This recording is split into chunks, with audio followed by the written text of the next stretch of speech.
Hi friends, welcome to MM delights. நாங்கள் வந்து திருநெல்வேலியில் பாபநாசம் ரோட்டில் விகேபுரங்கிற இடத்துல ஸ்டால் போட்டிருக்கோம். இன்றைக்கி வந்து ப்ரௌனி தான் இன்றைக்கி ஸ்டாலுக்கு எடுத்துகிட்டு போகலான்ட்டு இருந்தோம். அதனால் அதுக்குண்டான ப்ராசஸ் தான் போயிட்டுருக்கு. நான் வந்து ஒரு 2 இயர்ஸாக வந்து இந்த ப்ரௌனி பேக் பண்ணி இங்கே பக்கத்தில் இருக்கிறவங்களுக்கெல்லாம் சேல் பண்ணிகிட்டு இருந்தேன். அடுத்தது ஸ்டால் போட ஆரம்பித்து ஒரு 1 இயர் ஆச்சு. 1 இயர் ஆக்சுவலாக கம்ப்ளீட் ஆக போகுது. இது வரைக்கும் வந்து அதிகமாக வீடியோஸ் எடுத்து நான் போஸ்ட் பண்ணதா இல்லை. ஏன்னா வந்து எனக்கு இதுக்கே டைம் சரியாக இருக்கிற மாதிரி ஃபீல் ஆகும். வீட்டு வேலையை செஞ்சுட்டு ப்ரௌனி பேக் பண்ணி எடுத்து அதை பேக் பண்ணிவிட்டு கொண்டு போய் ஸ்டாலுக்கு போட்டு அதை சேல் பண்ணி முடிச்சுட்டு வந்து மறுபடியும் வீட்டில் டின்னர் செஞ்சு சாப்பிட்டு தூங்கிறதுக்கு இதுக்கே டைம் கரெக்டாக இருந்துக்குது. அதுக்கப்புறம் தான் யோசிச்சு பல வீடியோஸ் பார்த்தேன். ஆனால் அவங்க வந்து ஹோம் மேக்கராகவும் இருக்காங்க, ஒன்றா பிஸ்னஸும் பண்ணுறாங்க, இல்லையா ஒர்க்குக்கு போயிட்டு விலாக் எடுக்கிறாங்க. அதர்வைஸ் எப்படி சொல்ல, ஹோம் பேக்கராக இருக்கிறாங்க, வீட்டு வேலையை பார்த்துட்டு ஹோம் பேக்கராகவும் இருந்துட்டு வீடியோஸ் எடுத்து அப்லோட் பண்ணுறாங்க. இதெல்லாம் பார்க்குறப்போ எப்படிடா அப்படிங்கிற மாதிரி தான் எனக்கு ஒரு தாட் இருந்துகிட்டே இருக்குது எப்போவுமே. ஆனால் அவங்களுக்கெல்லாம் ரொம்ப பெரிய சல்யூட் தான் போடணுங்க. எப்படி அவங்களால முடியுதுன்னு எனக்கு இன்னுமே தெரியல. ஆக்சுவலாக இந்த வீடியோஸ் எடுக்கணும், அட்லீஸ்ட் ஒரு 5 மினிட்ஸ் வீடியோவாவது எடுக்கணும்னு யோசிச்சு வச்சு ஒரு 4 to 5 months இருக்குன்னே வச்சுக்கோங்களேன். எனக்கு இப்போ தான் அதுக்கு உண்டான இதே கிடச்சிருக்கு.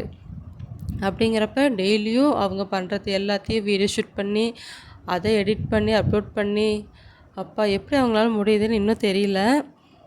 நானும் ட்ரை பண்ணுறேன், முடிஞ்ச அளவுக்கு நானும் என்னோடய வீடியோஸ் எல்லாம் போஸ்ட் பண்ண ட்ரை பண்ணுறேன். எனக்கு சப்போர்ட் பண்ணுங்கள்.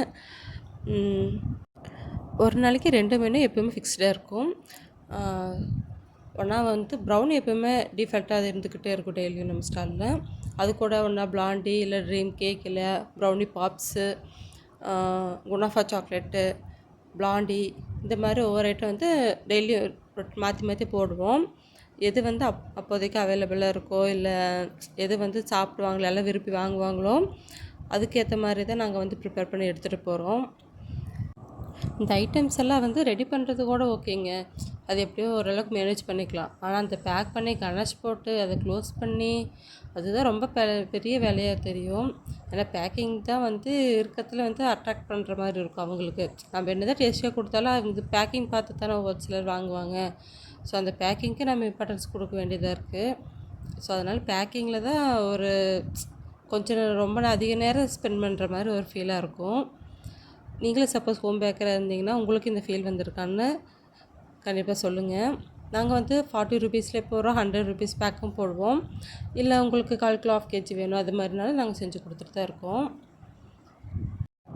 இப்போல்லாம் நிறைய பேர் செல்ஃபாக நம்ம பிஸ்னஸ் பண்ணணும், அட்லீஸ்ட் ஒரு சின்ன ஸ்டாலாக இருந்தாலும் சரி, ஒரு ஷாப்பாக இருந்தாலும் சரி, அதை வந்து நம்ம எடுத்து பண்ணணும் அது அப்படிங்கிற ரொம்ப தாட் வந்து இப்போ நிறைய பேர்த்துக்கு இருந்துகிட்ருக்கு.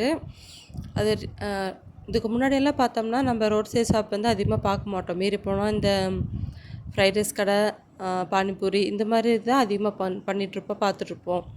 ஆனால் இப்போ ரீசெண்டாக பார்த்தோம்னா உமன்ஸ் வந்து நிறைய பேர் ப்ரௌனி ஸ்டால் போடுறதாகட்டும், இல்லை அக்சசரிஸு, ஹேர் அக்சசரிஸோ இல்லை சாரீ சேல் பண்ணுறதா இருக்கட்டும், எங்கே பார்த்தாலும் இப்போ வந்து நிறைய ஸ்டால் போட்டிருக்காங்க. அதெல்லாம் பார்க்கத்தான் நம்மளுக்குள்ளேயே நம்ம மட்டும் வீட்டிலேருந்து என்ன பண்ண போகிறோம், அட்லீஸ்ட் நம்ம ஃபேமிலிக்குன்னு ஒரு ஏர்னிங்ஸ் வேணும், நம்ம மூலயமா ஒரு ஏர்னிங் வேணும் அப்படின்னு சொல்லித்தான் வந்து நானும் வந்து ஸ்டார்ட் பண்ணேன். நிறைய பேர் அப்படி தான் பண்ணியிருப்பீங்க. அதுக்கு வந்து வீட்டில் சப்போர்ட் வேணும் கண்டிப்பாக. இப்போ என் ஹஸ்பண்ட் வந்து நிஜமாகவே சொல்லப்போனால் ஒர்க்குங்க போயிட்டு வந்துட்டு எனக்கு பேக் பண்ணி கொடுக்கறது கொண்டு வந்து வைக்கிறது, ஸ்டால் போடுறதுலேருந்து எல்லாமே ஹெல்ப் பண்ணுறாரு. அப்படிங்கிறப்ப ஒவ்வொரு வீட்டோட இருக்கிற ஒரு ஜென்ஸோட சப்போர்ட்டோ இல்லை யாருனா இருந்தாலும் சரி, ஒருத்தரோட சப்போர்ட் இருந்தால் மட்டும்தான் வந்து இன்னொருத்தவங்க பிஸ்னஸ் வந்து ரன் பண்ண முடியும். உண்மையை சொன்னால் இது வந்து 5 மினிட்ஸ் வீடியோ தான். ஆனால் இதுக்கு எனக்கு என்ன பேசுகிறதுன்னு தெரில. அதனால தான் நான் மேக்ஸிமம் வீடியோ போட மாட்டேன். ஸ்டார்டிங்கில் எப்போது ஸ்டார்ட் பண்ண புதுசில் வந்து ஒரு ஷார்ட்ஸ் மாதிரி ஒரு 2-3 ஷார்ட்ஸ் போட்டிருக்கேன், அவ்வளோதான். அதோட நான் நிறுத்திட்டேன். ஏன்னா எனக்கு அவ்வளோக்கா பேச வராது. ஆக்சுவலாக வீடியோலாம் என்ன பேசுகிறது, என்ன இது பண்ணுறதுன்னு எனக்கு தெரியாது. அதனால தான் விட்டுட்டேன். பார்ப்போம், கொஞ்சம் கொஞ்சமாக நீ ஸ்டார்ட் பண்ணலான்ட்டு இருக்கேன். இன்றைக்கி வந்து ரெசிபி வந்து என்னென்னா ப்ரௌனி பாப்ஸும் செஞ்சுருக்கோம் ஸ்டாலுக்கு எடுத்துகிட்டு போகிறதுக்காக. இதுவும் பேக் பண்ணி ரெடியாக இருக்குது. ஏன்னா ஆல்ரெடி வந்து ப்ரௌனி பேக் பண்ணி முடிச்சாச்சு. இப்போ பாப்ஸு பேக் பண்ணி முடிச்சாச்சுன்னா நம்ம ஸ்டாலுக்கு எடுத்துகிட்டு போய் ஸ்டால் ரெடி பண்ணிடலாம், அவ்வளோதான். ஸ்டாலுக்கு வந்தாச்சுங்க. நம்ம வந்து கொண்டு வந்த ப்ரௌனி பாப்ஸ் எல்லாம் வந்து எடுத்து டேபிள் மேலே எடுத்து வச்சாச்சு. நீ கஸ்டமர் வரத்தை பொறுத்து தான் நம்ம சேல்ஸ் எப்படி இருக்கும் என்னென்னு பார்க்க முடியும். கண்டிப்பாக ஒரு நாள் நீங்களும் வாங்க, சப்போர்ட் பண்ணுங்கள். திருநெல்வேலி டு பாபநாசம் ரோட்டில் விக்ரமசிங்கபுரம் அந்த இடத்துல வந்து நம்ம ஸ்டால் இருக்குது. கண்டிப்பாக ஒரு நாள் விசிட் பண்ணுங்கள். இவ்வளோ நிறைய வீடியோ பார்த்ததுக்கு ரொம்ப நன்றி. நெக்ஸ்ட்டு வீடியோ பார்ப்போம். அது எப்போ போடுவேன் எப்போ போஸ்ட் பண்ணுவேன் எனக்கும் தெரியல. கண்டிப்பாக சப்போஸ் உங்களுக்கு டைம் இருந்தால் கண்டிப்பாக பாருங்கள், நானும் அப்லோட் பண்ணுறேன். Thank you once again. MM Delights bites into bliss.